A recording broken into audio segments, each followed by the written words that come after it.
Hey everybody, what's going on? It's Preston here from Bull City Reader, and welcome to this week's video. I am taking a break from the World Cup. Just got done watching France play Argentina. What a game. If you haven't been watching the World Cup, you are missing out this year. Atlanta plays a little bit later tonight. Big Atlanta fan. They're playing Orlando. Can't wait to see what happens with that. But anyway, you are not here for soccer. You are here for books. And of course, as you can tell by the description of this video, that today's video is a book haul for the month of June. Now, this isn't every book that I bought in June, sadly, and it's still quite a stack, but it's most of the books that I bought this month.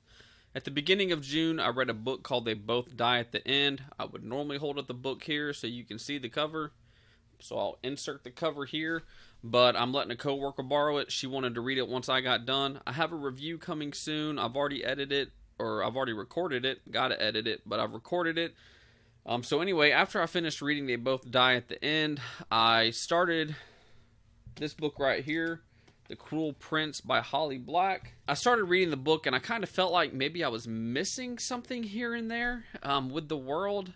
I went online to look at some reviews, watched some other booktubers who had read the book, and this book is getting great reviews. But then I saw, I believe it was a booktuber mentioned that this world is a world that Holly has already created. It takes place in the world, but you don't have to read it in order to read The Cruel Prince. Like I said, I felt like I was missing something. So, since I felt like I was missing something, I got the trilogy for the books that go before Cruel Prince. I bought the box set because it was a little cheaper than buying all three books individually. I wish I could return these, because these covers are freaking ugly. And I might try to find my receipt and return them just to get the other covers, pay a few bucks, get the other covers. But these covers are just not good. Here is book 1, Tithe. Book 2, Valiant. And then book 3, Ironside. I'm not going to tell you what book 1 and 2 are, or book 2 and 3 are about, because I don't want to spoil book 1 and don't know if they're going to spoil book 1. So anyway, I'll tell you kind of what book 1 is about. Book 1, Tithe, follows our 16-year-old main character, Kay, who they say is a nomad. She travels the country with her mom's rock group. Something happens. She ends up having to go back home to where she's from. And while she's there, she becomes the pawn in a war between two rival fairy kingdoms. So that's what this book follows that storyline. And then book 2 and 3, like I said, and then I can jump into The Cruel Prince. And like I said, once I get done recording this video, I might see if it's too late to return these so I can get the other covers, because the other covers are much prettier. These covers are ugly. You know, if I can get them on here good. These covers are kind of ugly. They say don't judge a book by its cover. But man, the covers for especially book 2 and 3 don't really make me want to read them. But the newer covers do. So anyway, picked up that trilogy by Holly Black. Another book I picked up this month is a book called Neverworld Wake. I was drawn to this cover. I really love the cover. It reminds me of another book that I got. I guess it's more... the book it's more of the style, but this is the UK version of this book. I saw the cover, ordered it off of Amazon UK. This is the cover it kind of reminds me of. Eleanor by Jason Gurley. He was one of my favorite indie authors. He ended up selling this book to a publisher and they bought it. So this is the version that he released with the publisher. Like I said, this is the UK version. But that's what this cover kind of reminds me of, a little bit of that. I guess it's the whole photograph with something in the face of the person. But anyway, Neverworld Wake follows our main character, Beatrice. Her and her 5 friends were the popular kids in school, and then all of a sudden one of their friends, Jim, dies, and Jim was also Beatrice's boyfriend. Fast forward a year, that's where the book picks up. Beatrice is back in town. She gets together with her friends at a house. They go out, hang out, go to a party or something. They go out for the night. They come back home, and then all of a sudden there's a knock at the door. There's a guy at the door and said that time for them is standing still. It's kind of like a splinter, and the only way to remove it is for them to make a difficult decision. So that's what this book is about. I haven't really started it yet. Well, I lie. I started reading chapter 1. Like I said, the book's interesting. Just wasn't grabbing me right away. Another book that I actually just got last weekend. I went to Barnes & Noble, just wanted to look around. I like doing that. I try to go in on like Tuesdays or sometime after Tuesday so I can see what the new releases are. So they had a book in the clearance section I've been curious about. I have all the author's other books. Have only read one of her series. Haven't read her other 2 standalones. But in the clearance section, they had The Chemist by Stephenie Meyer. Stephenie Meyer, of course, of Twilight fame. I believe this is her first adult novel. I don't think The Host was, but The Host is also a standalone novel. Don't really remember too much about the book, honestly. I know it's kind of a thriller about a lady that used to work in the government. I think the darker side of the government, and she has a chance to kind of, I guess, get away from them or get back at them, but she has to do one more dark mission for them or something to that effect. But anyway, I've actually heard really good stuff about this book. So it was on clearance for like $5-6, so I picked it up. So that's another book I got this month. One thing I've decided to do is I joined a couple book crates. I want to see which ones I might like and which ones I don't. I did record an unboxing for this. I'm not going to release it because it's the first video that I did, and I was terrible at it, and I don't want that one to see the light of day. It was the Owl Crate for June, and the book that we got in the Owl Crate was From Twinkle with Love. From Twinkle with Love follows our main character, Twinkle. She is a high school student who's also an aspiring filmmaker. There's a boy named Sahil, and he convinces her to create a short film for an arts festival that's coming up at the school, and she decides to do it with him. She kind of has, though, an ulterior motive. Twinkle has a crush on Sahil's identical twin brother, Neil. During the time that she's filming and creating this film, she starts getting emails from someone who just signs them with the letter N at the end, and so she thinks that the emails are coming from Neil. So that's what the storyline kind of follows. Is it really Neil that's sending her the emails? Who will she fall in love with? Who falls in love with her? I started reading it, and this is the first book that I will officially announce on my channel that I have DNF. I am not going to finish this book. I'm not going to read this book. I don't know what I'm going to do with it. I don't know if I'm going to donate it, or maybe I can do a giveaway and do a giveaway with the book. This is an alternate cover. The difference from this Owl Crate edition versus what was released, everything's the same except for the shirt that she's wearing. In the version you can buy in stores is actually, I believe, this bluish color, and this bluish color is actually, I think, the yellow cover, and then the spine is also yellow for the bookstore version. The book is also signed by the author. That's why I'm thinking about maybe giving it away to somebody who wants it. Like I said, I started it. I just had a few issues with it. I felt like I knew where the book was going, like 20 pages into it. It was a little too cheesy for me. One of the things that annoyed me is it talks about Twinkle doesn't really like to wear makeup, and this is supposed to be Twinkle on the cover. I mean, it's a filmmaker. Man, she's freaking got lipstick on, lip gloss. She's got eyeliner on, mascara. She's all makeuped up. Is that even like how you say it? I don't know. She's got makeup on. And if this is supposed to represent your main character, it's not doing a very good job of representing your main character in the book, who's supposed to not really wear makeup. Unless she does later on in the book. Small detail, I know, it annoyed me. But like I said, I think I had the book figured out 20 pages into it or less. Flipped to the end of the book, I was right. Some people really like the way the book's written. The book is written...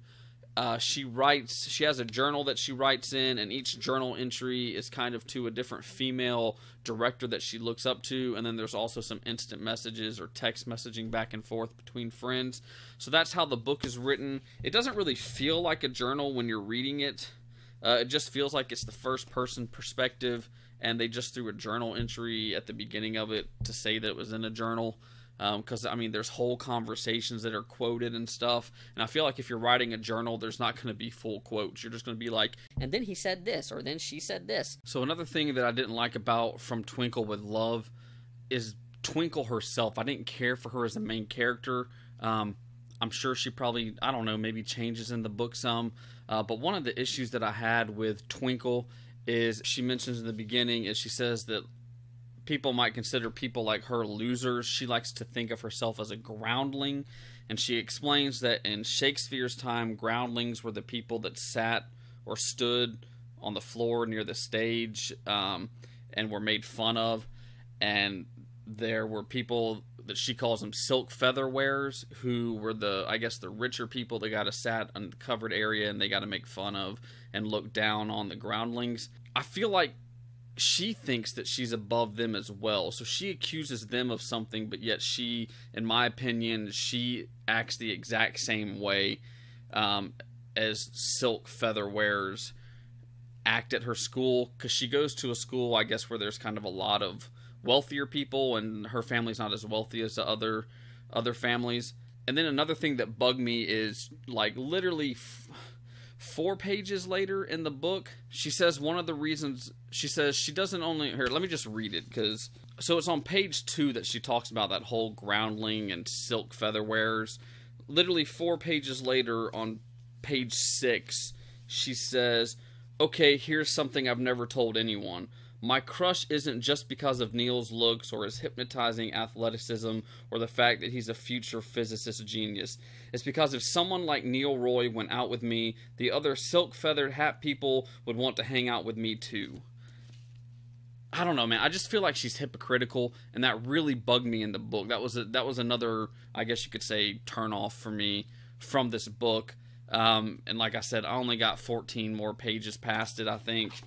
No, a little bit more. I got to page 30 before I decided I just had enough of the book. I just didn't care for the main character, and I don't know if you're supposed to or not at the beginning, but she just kind of got on my nerves, and I found myself not caring about her as a main character and not really caring what happened to her just because of her attitude.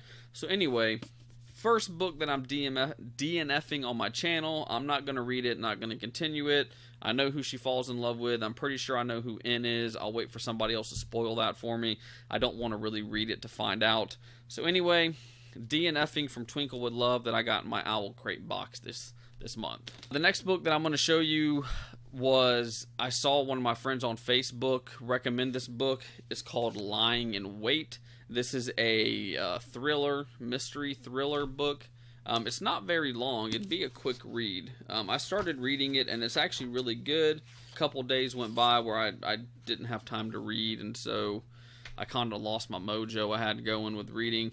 The book's only 310 pages. So the book follows, there's 4 main characters in the book. You have Lydia, Andrew, they're married. You have their son Lawrence, and then you have the sister of the woman who was married, and her name is Karen. The book starts out with Andrew and Lydia. There's some kind of plan in motion. You don't really know what the plan is, but they end up killing a woman who is kind of a prostitute slash druggie. She's kind of had a rough life growing up. Her name is Annie Doyle. They take her back home, put her in the trunk, bury her in a garden. But what they don't know is she has a sister who I mentioned, Karen, and Karen doesn't believe that Annie just disappeared. But then the book also follows Lawrence, who is their son. He is overweight. He doesn't have a very high self-esteem. And somehow Lawrence and Karen, I think their path crosses. Lawrence is a curious guy. He's also very smart and knows that there's something going on. So the book dives into what dark secrets is Lawrence going to find out about his parents and what happened leading up to the night that they ended up killing Annie. And I guess also, are they going to get caught? So the book sounded really good. And when I bought the book, I saw that this is the author's, I think, only 2nd novel. So I decided to go ahead and pick up the first one, Unraveling Oliver, which is kind of along the lines, our main character, Oliver, mysteriously, for some reason, savagely kills his wife. People don't understand why. Some people kind of know some secrets about him, I guess. And so the whole book, you kind of learn this dark past to Oliver. You learn about Oliver's dark past and I guess what happened leading up to the murder of his wife, which happens at the beginning of the book, kind of like this one, Lying in Wait. They both sound interesting, so I picked them up. Another book I got in this month was a pre-order. I had pre-ordered A Reaper at the Gates by Sabaa Tahir. I have not read this whole series yet. I have book 1. Book 1 is actually the name of the series. It's called An Ember in the Ashes. So this is book 3 that just came out this month. I have heard that book 3, that these books are very emotional. Well, I don't know, like boohoo emotional, but you get really attached to the storyline. And I've heard that the end of this book is kind of heartbreaking, setting up the 4th book. For those that haven't heard about this series, it's supposed to be a really great series. I started the first book a few months ago, but I was in a reading funk, put it down. I was just having a hard time reading stuff at the time. But here is book 1, Ember in the Ashes. So the book has 2 main characters that we kind of follow. I know there are other characters, but the first character that you meet is Laya. Laya's brother has been arrested by the Empire for treason.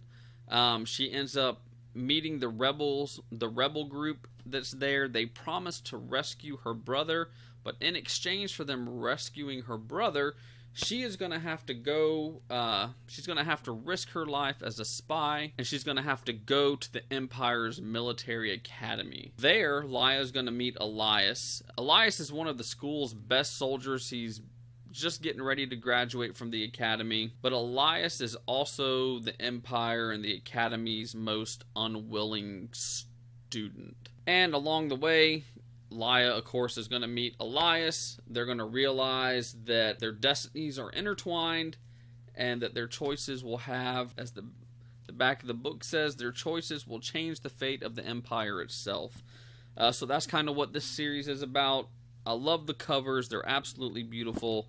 Book 1, An Ember in the Ashes. Book 2, A Torch Against the Night. And the book that I got this month, Book 3, A Reaper at the Gates. If you haven't checked out this series, even though I haven't read it, I've seen so many people that recommend it and talk about how amazing the story is. So definitely check out this series by Sabaa Tahir.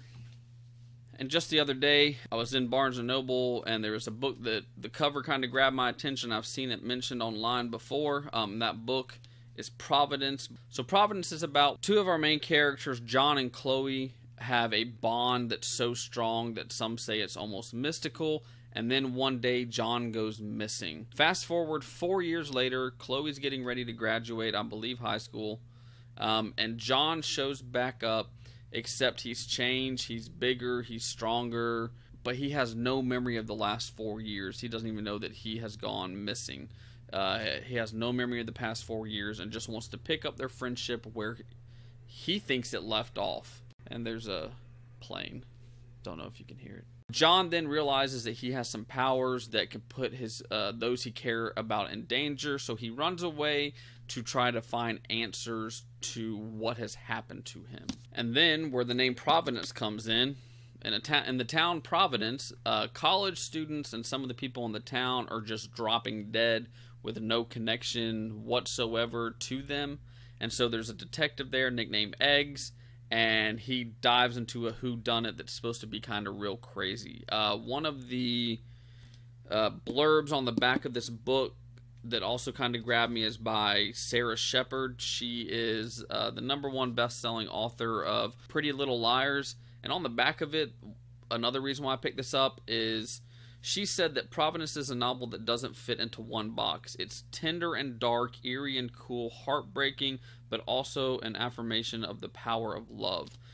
So it sounds like this is going to be kind of like a mystery thriller, also with maybe some, I don't know, fantasy with magical powers, I guess. I don't know. It sounds really interesting. That's why I picked it up. They also mentioned the author has 2 other books out. A book called You. The book follows Joe, who works at a bookstore. This real pretty girl comes in. He kind of becomes obsessed with her, finds her online, and starts controlling some of the stuff through stuff online to where she keeps coming back to him. So it's supposed to be kind of a thriller, kind of about that. He wants her to fall in love with her. So I decided to pick up that because it sounded very interesting as well. And also they had the other book she's written, which I don't know too much about, in the clearance section for $5. So I picked up all 3 of her books because once I discover an author, I kind of want all their stuff because I have an unhealthy obsession with books.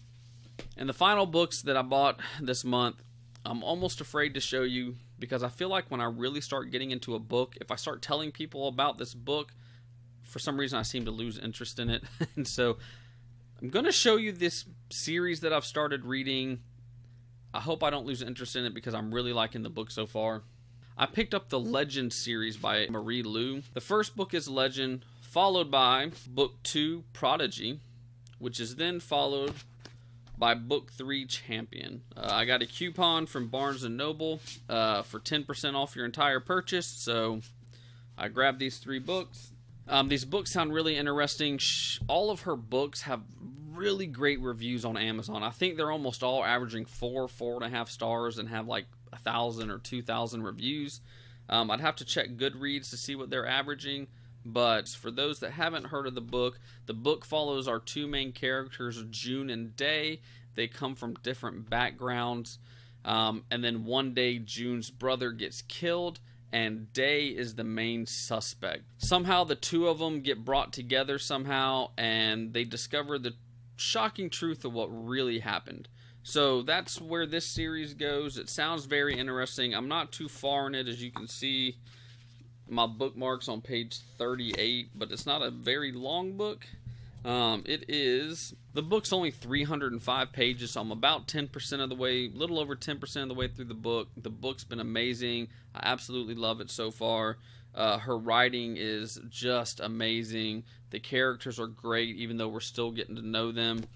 One thing I don't know if they're going to end up telling us, and I don't want you to spoil this for me in the comments, and I don't know how well it's going to show up.